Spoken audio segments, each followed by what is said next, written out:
Daredevil born again. Episode 3, the Hallow in his hand.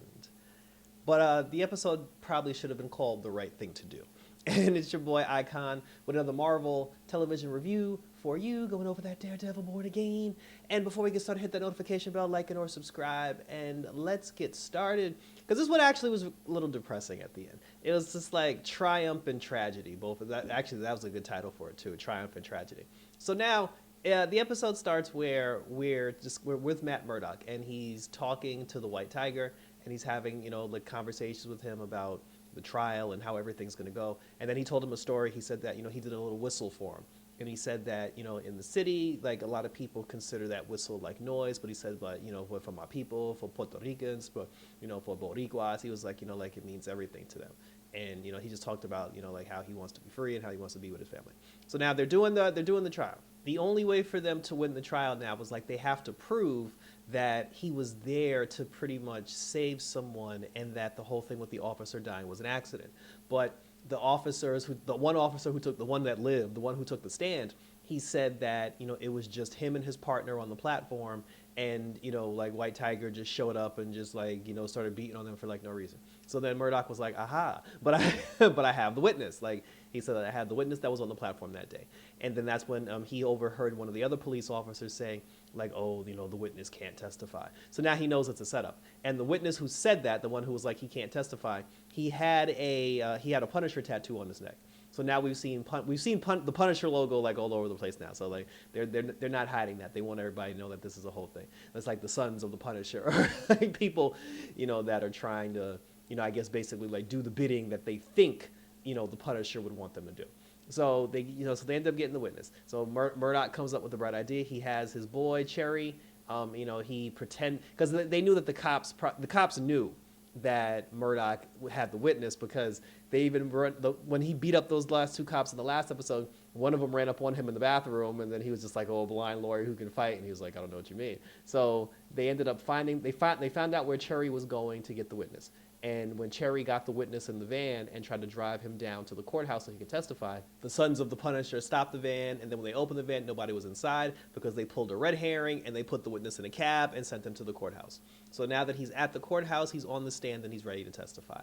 And I guess because he was in the courtroom, first of all, he was a drug addict too, so he could have been easily swayed, but because he was in he was in the courtroom, and he was on the stand, and he was about to basically testify that he was on the platform, he looked into the crowd, into the audience, and he saw, like, one side of the courtroom completely filled with with cops and police officers. So then he got scared, and then he lied and said he wasn't on the platform. He was home the whole time, and he doesn't, which is dumb, because to go to all that trouble to get dressed up, to put on a suit, to get brought to the courthouse, and to sit on the stand, why would you go through all that just to say I wasn't there? It's like, you might as well not even show up, to do the testimony. So it's like, things like that are just, like, dumb to me. But if any, but because of that, Murdock had to recuse the witness. He was like, we got to cut the witness loose or whatever. And now they got to find out they got to come up with a new strategy.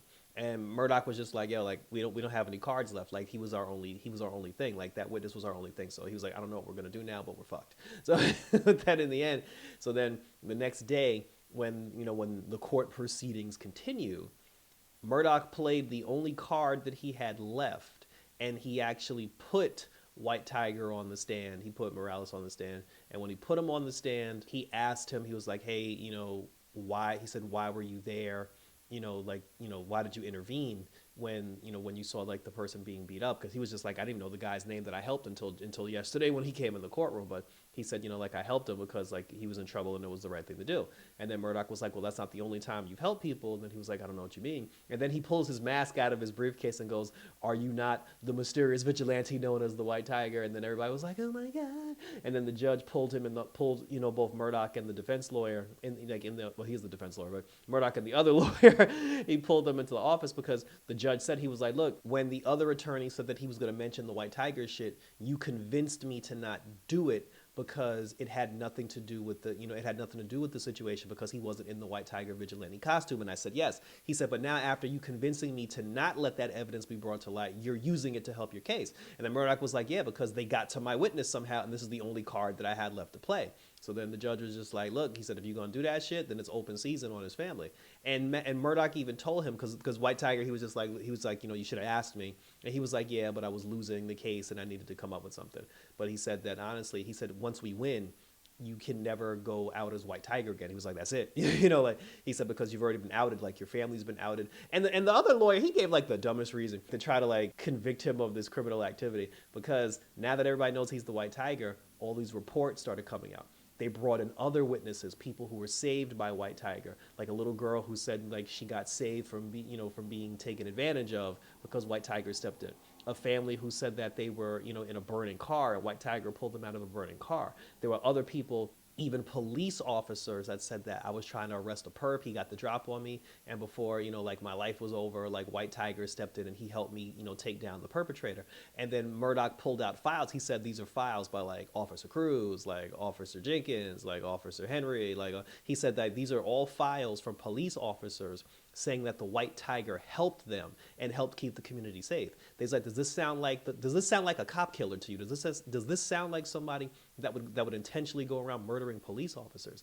It's like even when he saved the guy from the platform, he didn't have his White Tiger costume on. He didn't have his amulet, which gives him, his increased strength. And I thought that was interesting that he brought up the amulet to be like, he doesn't have like his magical jewel. And everybody was just like, oh, okay. Nobody thought that was weird. But he said that, he didn't have his amulet, which gives him increased strength. So he goes, why would a person go into a battle without without his invulnerability, without his extra strength? Why would he still go in there? And then that's when Tiger said, he was like, because it's the right thing to do. And he was like, why did you help those people? Because it was the right thing to do. The other lawyer comes in and he's just like, just because you do nice things doesn't make you a good person. We're all capable of doing like bad things. And then he goes, you pushed the officer onto the tracks just because it was the right thing to do. Then he described how like the guy's bones exploded, which I thought was like completely unnecessary. I mean, to say that like he was just like, oh, just because he's done some nice things for the community. And then Murdoch said, the public said that he was a hero, and even the police says he was like he was a hero. He was like the police officers, the NYPD that are sitting in this courtroom today that are hoping this man goes to jail. These people wrote on pieces of paper that this man was a hero and helped them protect and serve the community. I don't understand what once he said that, the other guy doesn't really have a case. Like your whole defense was, yeah, he did some good.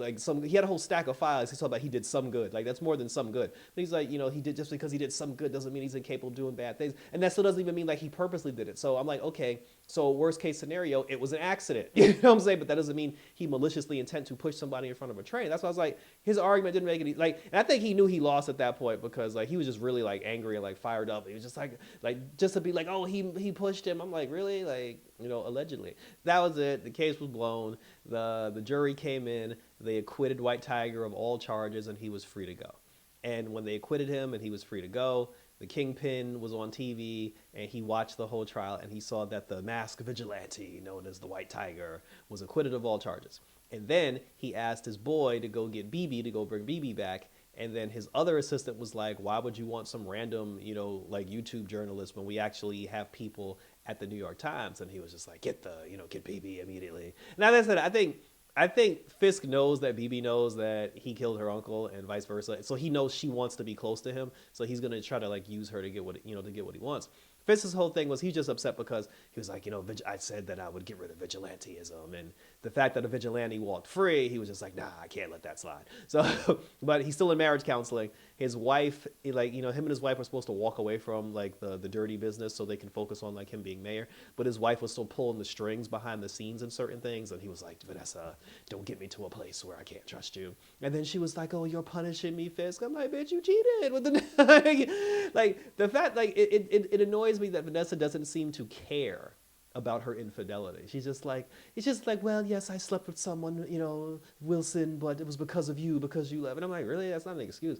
Anyway, so now while he was talking to BB, Fisk was just like, look, he said, I made the city a promise. I was going to get rid of vigilantes, and that's exactly what I'm going to do. So now that this masked murderer, is running wild, He's like, I got to do something about it. I got to keep my promise. And then BB was like, but he was acquitted, of all charges. And he was like, the jury gets it wrong sometimes. And I'm like, yeah, in both favors, the jury gets it wrong. Like the cops lied too, but he's like, but he can't do that because he can't lose the police. So then he was just like, he's going to rid the city of vigilantes once and for all. And here's the part that like bugged me out. So White Tiger was acquitted of all charges. Matt Murdock told him to his face, he said, if you're acquitted, you can never go out as White Tiger again.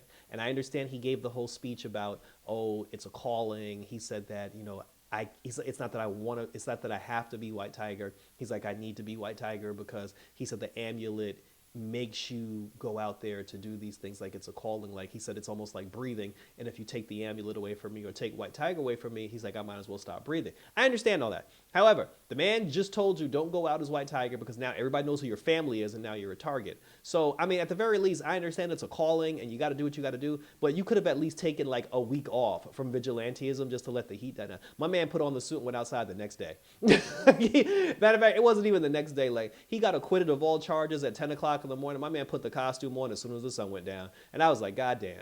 I was like, this is bullshit. I was like, really? Like you didn't even think about it. And then he put the costume on. He went running through the neighborhood because he saw it, like he heard a woman screaming. And then when he was running towards the danger to see what was going on, somebody wearing a Punisher costume or wearing a costume with the Punisher logo on it walked up to White Tiger and shot him in the head and killed him. Now, obviously, the amulet gives him increased strength, but apparently it doesn't give him any invulnerability if he just took like a shot to the dome like that and he dropped. And that was very sad. It's also sad because the actor who played White Tiger, he passed away in real life as well. I believe he had like a battle with cancer, if I'm not mistaken. And I guess, during the shooting, like during the filming, he lost his battle with cancer, which is unfortunate. Like it's very sad to hear that. Because I heard there were Daredevil reshoots, and like maybe this was why they were reshoots. Because apparently the White Tiger character, maybe he was supposed to be more involved in the season than he actually was. And then when the actor unfortunately passed away, they ended up having to like remove the character from the show. But they keep mentioning like his niece, like he has like a niece, and again, like I know from the Spider-Man cartoon, like his like Ava ends up becoming the new White Tiger, but I think that was his daughter. So maybe his niece comes in and she takes the but because he gave the speech about how the amulet calls to you, the amulet chooses you, like it's a calling. Maybe his niece will get that calling and she'll be the new White Tiger. But like I said it's just sad because if because of the tragedy that happened to the actor in real life, if that forced them to off the character on the show, it's sad because, not only for him, and his family, God rest them, but, also like for the fans who wanted to see the character come to life, it's like now we're not going to really get a chance to see the character because the actor is gone. That was pretty much it. Like that was how the episode ended, with the White Tiger being, taken out in cold blood. And thank you for tuning in. So it ended on a very sad note. And even in the ending credits, the whistle that he did in the beginning of the episode, like the whistle played throughout the ending credits. Like I didn't know what to say after that. Like I was just left speechless. Like I was legitimately left speechless. But that was it. So now, I mean, Murdoch's going to be pissed because he won the case, but he still lost. So share your questions, comments, and concerns down below. Let me know what you thought about this particular episode of Daredevil Born Again. Let me know what you thought about the White Tiger situation. What's your thoughts on it, like how they handled the character, and we will continue to talk about it. Check out my other reviews because I have Harley Quinn up on my channel. It's about to end. I think we got like 2 episodes left for Harley Quinn. Still doing that Daredevil, and I will eventually get to Captain America. I'm like right there. I'm like right there. Just gotta give you some more time.